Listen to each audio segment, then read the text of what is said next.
evening. Before I came to Maine, I used to live in Detroit, and so I was telling all my friends I'm moving to Maine. And they're like, Maine? Isn't Maine cold? I'm like, yeah, but so is Detroit, so it's no big deal. So, and then another friend said, well, where is Maine? Is it in Canada? I'm like, no, it's in the U.S. And then my other friend said, wait a minute, forget all of that. Don't you know that Maine is the whitest place in America? I'm like, oh no, I didn't know that. Oh my God. But what I have found Maine to be is that there's no frills or thrills, no makeup, baggy jeans, and mud boots, which I just learned about. So I've been here a couple of months and I needed a pedicure, and I decided to go to a nail shop, and I got in the chair and the water was so nice and warm, and the massage chair was just doing its thing, and I just closed my eyes and I was having a moment. And then all of a sudden, the tech sat at my feet and threw a card up in my face and said, what price you want? I'm like, what, 3 prices? They're like, yeah, 3 prices. Price one, $26, nail and polish only. I'm like, okay. Then it said price number 2, $36, nail, polish, and salt. 3 price, $40. You get nail, you get salt, and you get the callus under your feet. I'm like, what the hell? I deserve it. Give me all of it. Give me the big 40, you know. And so I've been here 6 months now, and I needed to go to the Auburn Mall.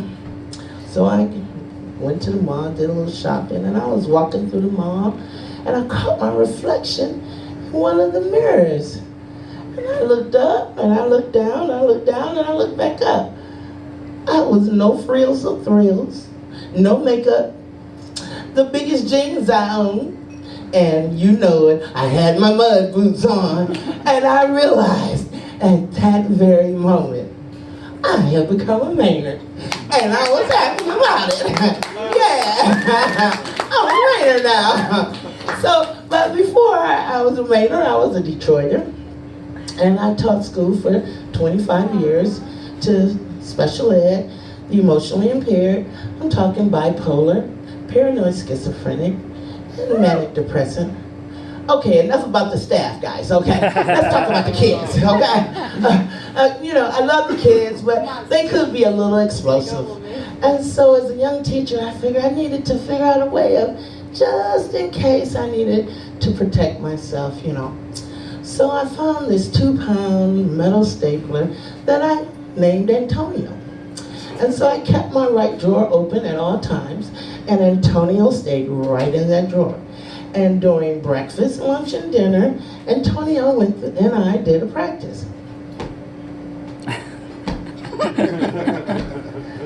Just in case I had to defend myself. Well, this particular day, Connor came into my room, and Connor could be explosive, and he had been known to walk on teachers' desks. Not mine, of course.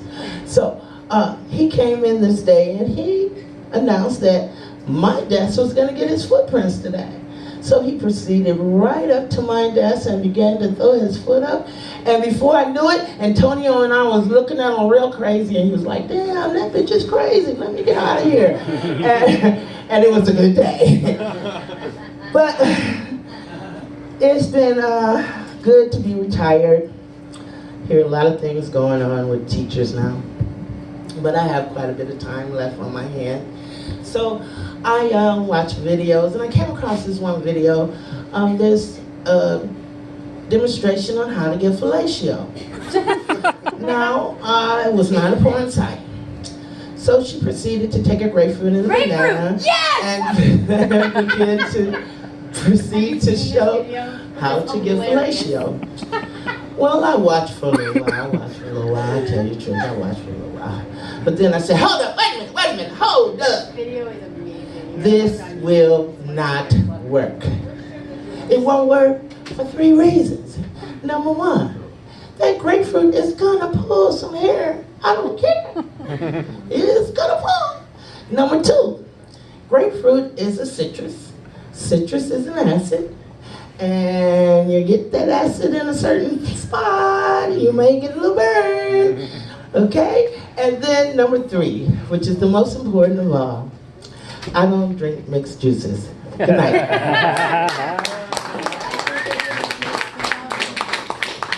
it up for Anita, all the way from Detroit.